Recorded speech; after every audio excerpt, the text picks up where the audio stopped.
So what if I told you that just standing in your bathroom, brushing your teeth, and muttering the words effortless and thrilling could physically manifest a premium parking spot at the grocery store later that day? I mean, I would probably say that sounds completely absurd on its face. Right, it totally does.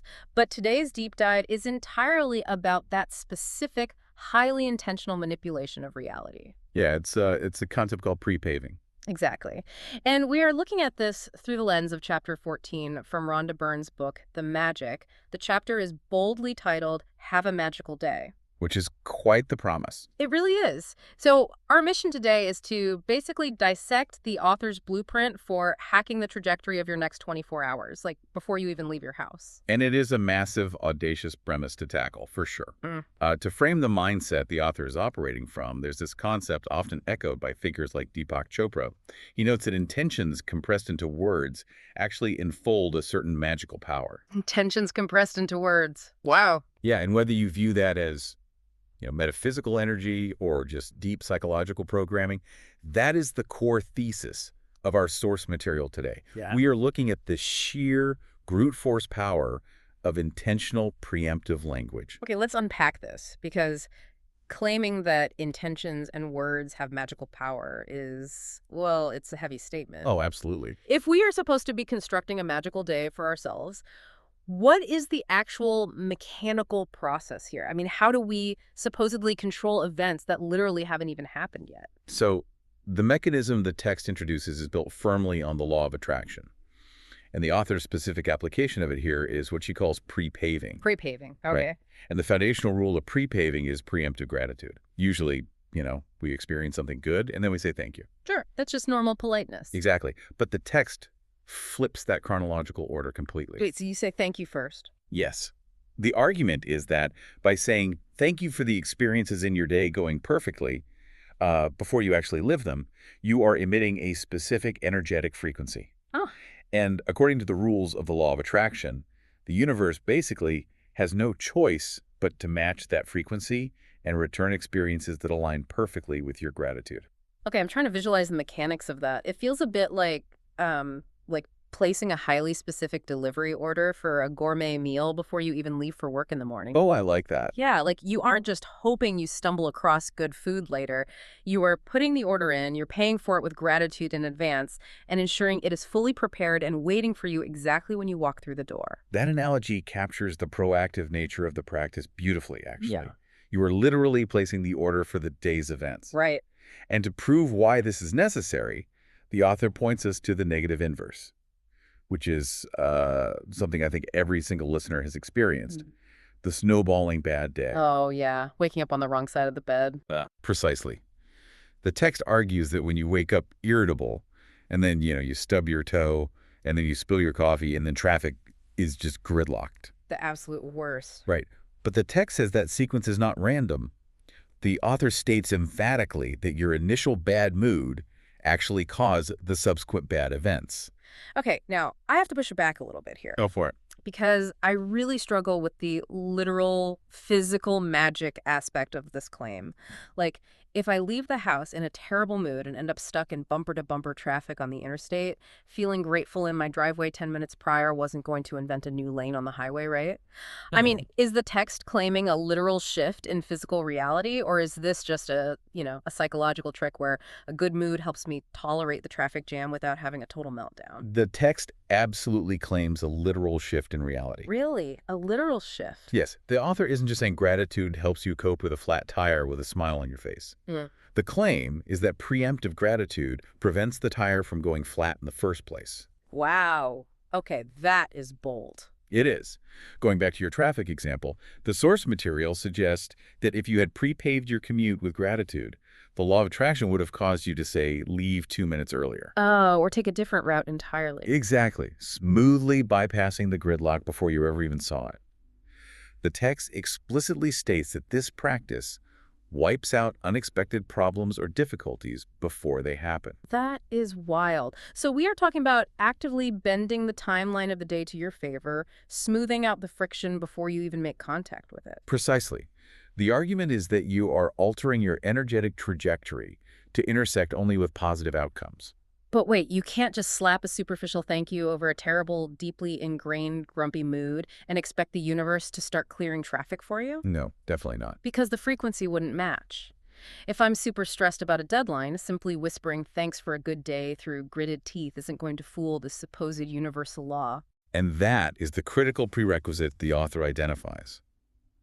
To execute pre-paving effectively, you must have the genuine emotional resonance of gratitude. You have to actually feel it. Right. You actually have to feel good. And the source text acknowledges how difficult that can be if you wake up on the wrong side of the bed. So how do they solve that? Because we all have those mornings. To solve this, the author mandates a very specific architectural foundation for your day. It utilizes 2 daily bookends. Okay, bookends. Yeah, a nighttime routine called the Magic Rock Practice, and an immediate morning routine called Count Your Blessings. Let's break those bookends down, because if they are the mandatory foundation for this entire philosophy to work, we really need to understand how they function. For sure. So if we connect this to the bigger picture of that bad day snowball we were just analyzing, the Magic Rock Practice is your primary defense mechanism against waking up miserable. The magic rock, how does that work? The instruction is to physically hold a specific rock right before you fall asleep. Like a literal rock you find outside. Yeah, a literal rock. You hold it, and you deeply reflect on the single best thing that happened that day, giving profound thanks for it. Oh, I see. So it forces your focus. Exactly. The text argues that accidental grumpy mornings usually happen because you drifted off to sleep chewing on a negative thought or anxiety. The rock practice forcibly guarantees your brain is swimming in positive, grateful thoughts as you cross over into sleep. It's basically like resetting a device. That's a great way to put it. Then, the moment you wake up, before you do anything else, you execute the second bookend. Count your blessings. Right. You immediately list out things you are grateful for. The text points out that gratitude is one of the only emotions guaranteed to shift your mood almost instantaneously. Think about it like calibrating a compass before you start a long hike. Oh, yeah. If your internal compass is knocked even 2 degrees off true north by a stressful dream or lingering anxiety from the day before, you are going to end up miles away from your destination. So the magic rock at night and the blessings in the morning, they are the calibration process. They ensure your internal emotional compass is pointing strictly toward positivity, so that when you attempt this magical day pre-paving practice, you are actually broadcasting the right frequency. And that calibration is non-negotiable according to the text. Yeah. You just cannot build a magical day on a foundation of anxiety. Makes total sense. Once that emotional baseline is set, the actual execution of the pre-paving is designed to be highly straightforward and comprehensive. Well, let's get into the weeds on that practical application, because the text makes it surprisingly actionable. It really does. The instruction is to do this in the morning, ideally in one unbroken session. Like you could be lying in bed or you could be standing in the shower. Right. You mentally map out everything you have planned for the day, item by item. The commute, the morning sync meeting, the dreaded laundry, grabbing groceries. All the mundane stuff. Yeah, all of it. And for every single isolated event, you say thank you as if you were looking back at it from the end of the day and it went perfectly. And to illustrate the sheer magnitude of what this can supposedly achieve, the author provides a detailed personal case study involving a task she historically dreaded. Oh, yes. The grocery store. A trip to the supermarket. The ultimate mundane chore. I mean, nobody loves the supermarket on a busy day. Exactly. So in the story, she forces herself to pre-pave this specific, annoying chore during her morning shower. She speaks the words, "Thank you for the easy and joyful trip to the supermarket." Joyful. Right.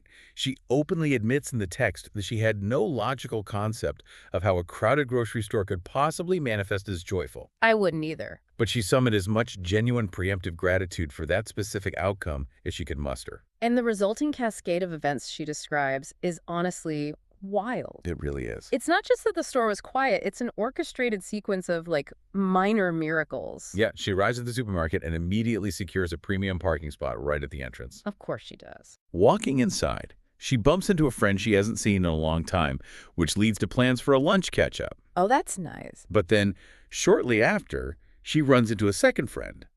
And this friend spontaneously recommends a brilliant, inexpensive house cleaner. Wait, and that was something she needed, right? Yes, a specific service the author had been actively searching for prior to this trip. And it doesn't stop there. She describes moving through the aisles and finding that everywhere she looked, Everything she needed was magically positioned right in front of her. Not a single item out of stock. Right. Multiple things she needed just happened to be deeply discounted on sale that day. And then, my absolute favorite detail, she approaches the checkout lines, which we can assume were busy, and a brand new aisle opens up just for her. The cashier specifically waves her over. It's like the red carpet was rolled out in the produce section. It really is. And the capstone to the entire experience, out of nowhere, the cashier stops and asks her, "Do you need any batteries?" And let me guess. Batteries were the one single item the author had forgotten to put on her grocery list. Wow. It is the perfect narrative bow. Her dreaded chore transformed into an incredibly efficient, socially fulfilling, deeply lucky experience.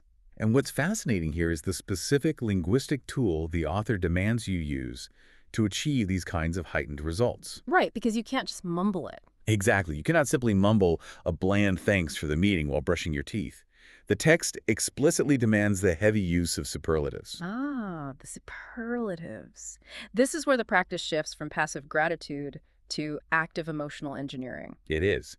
The text requires you to heighten the emotional resonance of the words themselves. Yeah. So instead of saying thank you for the meeting, you are instructed to say thank you for the incredibly successful meeting. Nice. Instead of thank you for cleaning, it's thank you for the effortless and fun day of cleaning. You use words like thrilling, relaxing, invigorating, or flawless. Here's where it gets really interesting, though.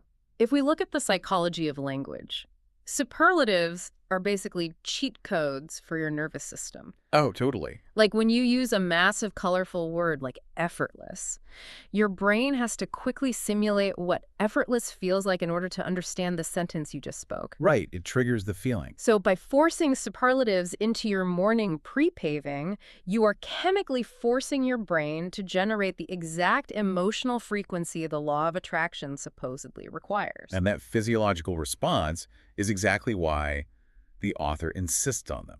You cannot feel indifferent while vividly describing a thrilling success. Definitely not. But thinking back to that supermarket story, a massive question kept popping into my head, and I want to pose it to you listening right now. Okay, let's hear it. Think deeply about her trip to the grocery store. Did the universe literally rearrange the layout of the produce, mind control her two friends to be in aisle 4, and manipulate the cashier to ask about batteries? Right, the literal magic. Yeah. Or did her heightened, superlative-fueled state of preemptive gratitude simply make her hyper-aware of a reality that was already happening? That distinction is, it's one of the most debated aspects of this kind of philosophy. Because let's imagine the grumpy, uncalibrated version of the author doing that exact same grocery run. Grumpy Rhonda probably parks at the back of the lot because she's too impatient to wait for someone to back out near the front. Oh, sure. She walks into the store with her head down, scowling, completely avoiding eye contact, and walks right past those two friends without either of them noticing each other. She definitely never hears about the house cleaner. Exactly. Yeah. She's too annoyed by the crowds to notice the yellow sale tags on the shelves, and she is definitely too distracted and frustrated at the checkout to process the cashier asking about batteries. Yeah, she probably would have just grunted no and walked out. Right. So whether the physical reality of the supermarket actually shifted or her perception of that reality simply expanded, the end result is functionally identical. She experienced a fantastic, magical day. And that functional outcome is a vital point. While the source text insists on the literal, metaphysical manifestation through the law of attraction, the psychological and behavioral benefits of moving through the world with an open, positive, and expectant mindset are undeniably profound. Totally. Because when you actively expect good things to cross your path, your behavioral micro-decisions, like where you look, how slowly you walk, your body language, they naturally align to intercept those good things. So we've explored the foundational theories, the emotional calibration, and the wild case studies. Let's synthesize the actual architecture of this daily practice for everyone. Good idea. Because the chapter doesn't just offer abstract advice, it demands a very concrete, structured routine. It does. And the architecture of the day begins the moment you open your eyes. Yeah. You execute the morning foundation we discussed, counting your blessings. Step 1. Yep. You physically make a list of 10 blessings. You write out the specific why for each one to force that emotional resonance. You reread the list, and you cap each item with the phrase, thank you, thank you, thank you. Okay, and once that baseline is established, you move directly into the mental walk through the pre-paving session. Right. Still in the morning, you review all your plans for the day and evening. And for each distinct event, you deploy those magic words loaded with superlatives, deeply imagining that it is already the end of the day, and you are flooded with relief and gratitude because everything went flawlessly. And after you have systematically pre-paved the mundane details of your schedule, you arrive at the capstone of the morning practice. And the author treats this final phrase as the ultimate catalyst, The kicker. the kicker. You close the morning session by declaring, And thank you for the great news coming to me today. "Thank you for the great news coming to me today." I mean, Mm. there is so much audacity in that phrase. It feels so loaded with blind potential. It really is. And the author makes a staggering claim regarding this specific affirmation. She states that she absolutely never skips ending her morning routine with this exact phrase. Not once. Never skips it. And as a direct result, she claims to live in an unprecedented, continuous downpour of great news. She describes it as an unrelenting, stream one, amazing piece of news after another, week after week. And if we follow the logic of the text, the more great news she receives, the more intensely grateful she becomes. Which in turn broadcasts a stronger frequency to attract even more great news. It is the exact opposite of the bad day snowball we started this conversation with. It's a compounding avalanche of momentum. Exactly. And to protect that momentum, you implement the final architectural pillar at night, The magic rock. the magic rock. Just before sleep, you hold the rock, review the day, and express deep gratitude for the single best thing that occurred. You lock the positive frequency into your subconscious, ensuring you wake up the next morning ready to begin the cycle all over again. So what does this all mean for you, the listener? When you step back and look at the entirety of Chapter 14, you realize this isn't just some passive coping mechanism. No, not at all. It is an aggressive, highly proactive strategy. You are not waiting for the day to happen to you, hoping it turns out well. You are building an architecture of positivity around your life. You are stepping into the role of the architect. You are deciding the emotional and practical outcome of the day before the day has even begun to unfold. You write the script, you cast yourself as the victor, you pre-pave the obstacles out of existence, and then you just walk onto the set and play the part. Beautifully said. Thanks. It completely obliterates the idea that a good day is just a rare, lucky accident of fate. A magical day is constructed, it is built with intention, armed with superlatives, and fueled by a massive dose of preemptive gratitude. This raises an important question, though, and it's a perspective that I think beautifully grounds the author's metaphysical teachings into something highly biological. Oh, I love the biological angle. Right. We've talked extensively about the law of attraction and how the text views gratitude as a literal magnet for great news. But consider this through the lens of your own neurology for a moment. Think about a mechanism in your brain called the reticular activating system, or the RAS. The RAS, the brain's ultimate filtering system. Exactly that. The RAS is a bundle of nerves at our brainstem that filters out the millions of bits of unnecessary information hitting our senses every second, allowing only the important stuff to reach our conscious awareness. Right, it is the biological reason you can instantly hear your own name spoken in a crowded, incredibly noisy room. Yes, the RAS decides what you notice and what you ignore. So, if we apply that to the author's practice, if you start every single morning explicitly telling your brain, "Great news is coming to me today," you are literally programming your reticular activating system to aggressively hunt your environment for great news. You are giving the sniper a target. You are telling your brain that great news is a vital survival metric for the day, so it better not filter it out. You are. So the final provocative thought I want to leave you with is this. If you adopt this specific pre-paving practice, how many amazing, life-changing opportunities are you suddenly going to spot in your daily life? Oh, wow. Opportunities, conversations, and open doors that you previously would have walked right past, completely oblivious, simply because you were looking down at your phone, nursing a bad mood, with your RAS program to only notice the negative. That is a profound perspective to end on. Whether it is the universe rearranging the puzzle pieces for you or your own brain suddenly waking up to the masterpiece that was already there, the result is the same. Well, that is all the time we have for today's deep dive. It's been a great one. It really has. I highly encourage you to test this out. Try pre-paving your very next activity today. Place that highly specific, superlative-filled delivery order with the universe and just see what happens. Couldn't agree more. And tomorrow morning, when you wake up, remember, the wrong side of the bed is only a permanent location if you actively choose to stay there. See you next time.